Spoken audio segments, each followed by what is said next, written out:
Evet İbrahim, bugün DEM Parti İmralı heyeti üyeleri İmralı Adası'na gittiler ve döndüklerine dair de bilgi ajanslara düştü. Elinde konuya ilişkin ne tür bilgileri var? Lütfen paylaş bizimle. Yani şöyle tabii bu görüşme bildiğiniz gibi yani 24 Mayıs'tan sonra yaklaşık 2 ay hatta yani 60 gün 2 gün kaldı. Birçok tartışma varken 23'ü diye açıklanmıştı. Yani 23 Temmuz'da olabilir şeklinde bilgi verilmişti ama bugün gerçekleştirildi ve İmralı heyetinin verdiği bilgiye göre 5 saatlik uzun bir görüşme. Yani görüşmenin içeriğine dair henüz bir bilgi yok. Hani kritik bir görüşme. Ancak bu yarın heyetin buna dair bir açıklama yapacağı yönünde bilgi var elimizde. Yani ana hatlarıyla bunları söyleyebiliriz görüşmeye dair. Peki Ayrıntılı bir görüşmenin bilgi yok. yarın hangi saatte yapılacağına dair, nasıl bir formatta yapılacağına dair bir bilgi var mı elinde İbrahim?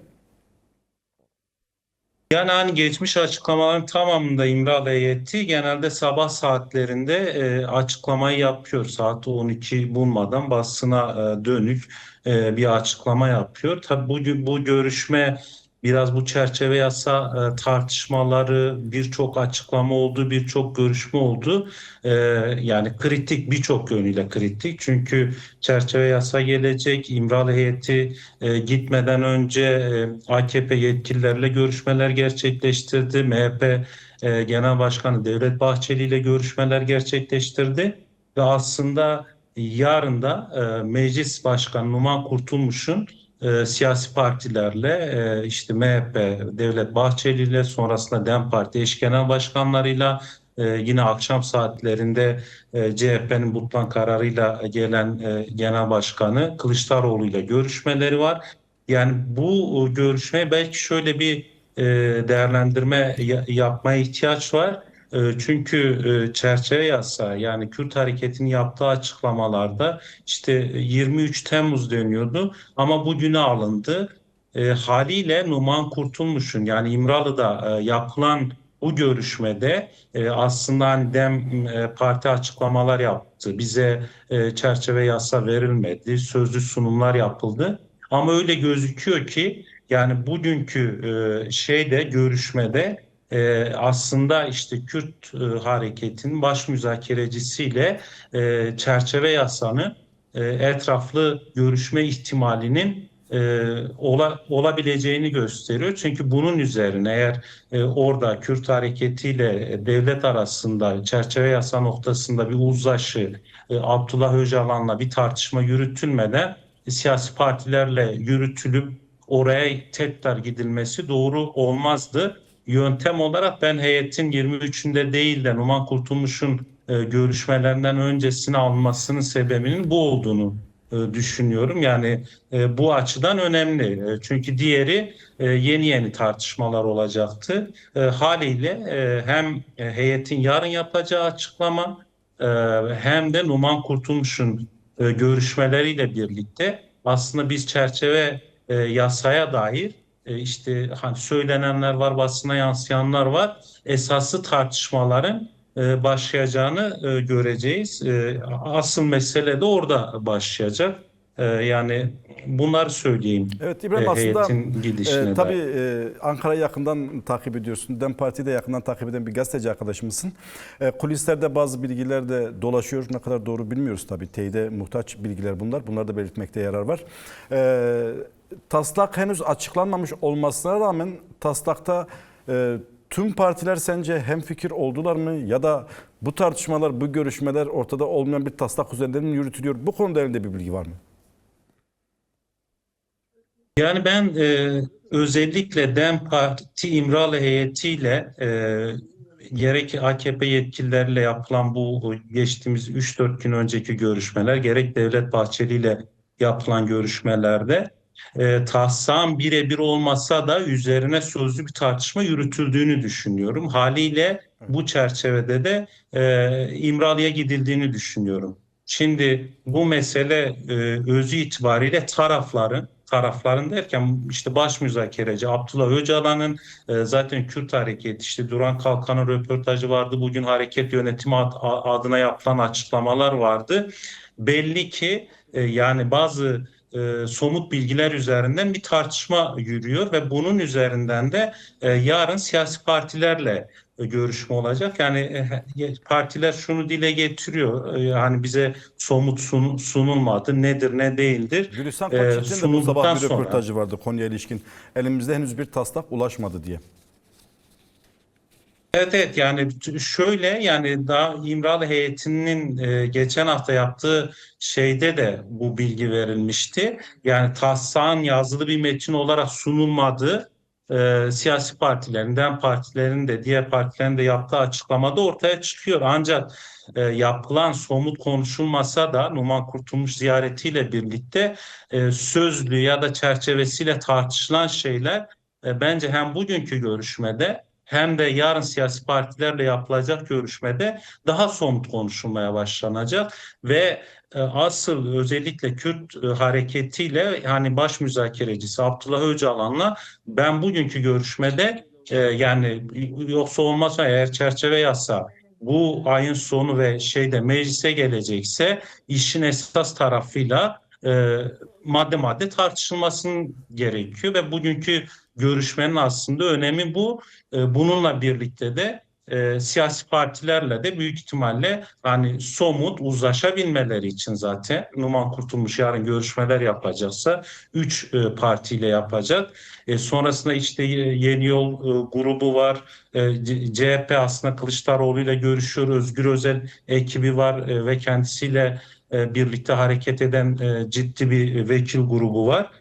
Bu noktada uzlaşıyı sağlayabilmeleri için öncelikle işte Abdullah Öcalan'la sonrasında siyasi partilerle ve aslında yani yarın ve sonraki günlerde bu çözüm sürecine, barış ve demokratik toplum sürecine dair siyasi partilerin yani kim çözüm istiyor, kim istemiyor. Bu çerçeve yasa ya da kök yasa işin temeli olacak meselenin şey noktasında siyasi partilerin tavrı ne?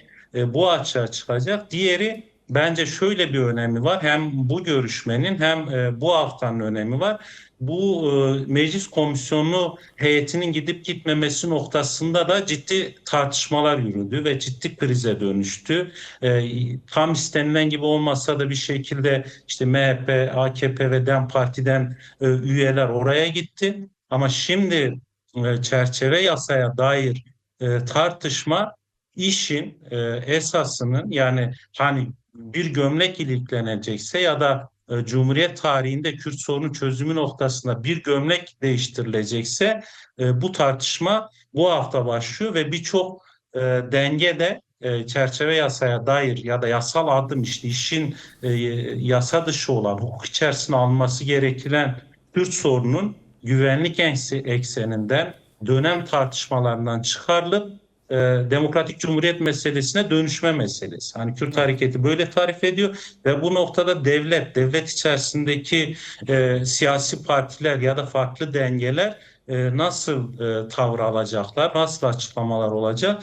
Bence bu hafta özellikle Numan Kurtulmuş'un açıklamalarından sonra bunu göreceğiz. Bir diğeri mesela Kürt hareketinin kaygılarının işte bütünlüklü yasa DEM Parti 4 madde sıraladı. Geçtiğimiz haftaki grup toplantısında hareket yönetimi açıklama yaptı. Abdullah Öcalan'ın statüsü, çalışma koşulları, işte kategorik olarak örgüt yöneticileri ya da örgütün diğer kademesinde bulunanların ayrıştırılamayacağı bunlara ne yanıt verildi?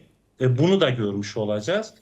O açıdan son derece bence yarından itibaren tam da sürecin esas kritik olan boyutunu göreceğiz. Ama bugünkü görüşmede de Abdullah Öcalan'ın hani böyle yol arayışının devam ettiği, müzakere masasının son derece önemli olduğu, bunu sürdürmesi yönünde geçmiş aslında önceki 24 Mayıs'taki şeyde bunu etraflı belirtmişti. Yani Cumhuriyeti Demokraya ve sağlam bir hukuki sistem ve bunun için çerçeve yasa tartışmaların önemli ve ilk atılacak adım, eğer yasal çerçeve noktasında adım atılacaksa bu önümüzdeki 10-15 gün içerisinde bunun startı bugün verildi diyebiliriz. Evet, çok Yani kısaca aslında şeyde biraz alalım. sorunun sürecin Kafalar, İbrahim, kafalar şu konuda da biraz karışık. Bundan sonraki süreç nasıl olacak? Çünkü bir yandan meclisin tatil süreci baskısı var. Bir yandan siyasi partiler görüşmesi var. O konuda elinde bir somut bilgi var mı? Süreç bundan sonra yasal adımların nasıl işleyecek? yani şöyle şimdi Kürt hareketi nezdinde ya da işte demokratik alandaki işte DEM Parti'nin vesaire sürdürdüğü tartışmalara baktığımızda bu çerçeve yasa, yani bir zaten bir güvensizlik meselesi var. Sürecin uzaması meselesi var. Daha hızlı adımlar. Bu noktada kaygılar var. Ama yani evet, çok esaslı bir sorun ama bu çerçeve yasada en azından işi yani bundan sonra atılacak düğmelerin temelini oluşturacak adımın olması gerekiyor. Yani bu nedir? Şimdi işte baş müzakereci olan Abdullah Öcalan'ın çalışma koşulları ne olacak? Yani bence bu belirleyici olacak.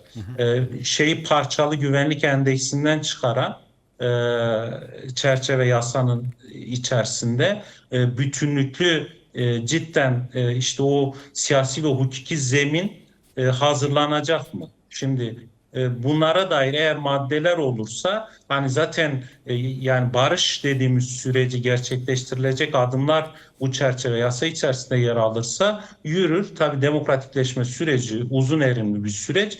O şeyi kapsamaz zaten. Yani 10 günde çözülecek bir mesele değil ya da 15 günde. Ama çerçeve yasanın mecliste en azından bazı temel maddeler noktasında geçmediği takdirde zaten 24 Mayıs'taki görüşmenin açıklamasında Abdullah Öcalan belirtmişti. Risk büyür, uzatmak daha da sorunlu hale getirilir. Orta Doğu'daki ya da dünyadaki dengeler belli. Haliyle çözüm isteniyorsa yani bu 10 gün içerisinde ya da 15 gün içerisinde bazı özellikle tarafların talep ettiği maddelerin olduğu ve işin bundan sonraki sürecini de tamamlayabilecek ya da daha düzgün, daha doğru bir hukuk temelinde yürüyecek bir sürece girilmesi gerekiyor. Yoksa bence hem yaz süreci hem meclis kapanıyor. Zaten hani birçok tartışma yürütüldü buna dair. Bunu ertelemek sorunun çözümsüzlüğü noktasındaki soru işaretlerini Kürt kamuoyu başta olmak üzere Kürt hareketi ve aslında hani demokrasi isteyen, çözüm isteyen insanların daha da kafalarında soru işareti bırakır ve gittikçe inandırıcılığını yitirir. Böyle bir risk büyük. Evet İbrahim, çok çok teşekkürler. Yakından takip edeceğiz. Bundan sonra Ankara'yı teşekkürler. İyi çalışmalar diliyorum.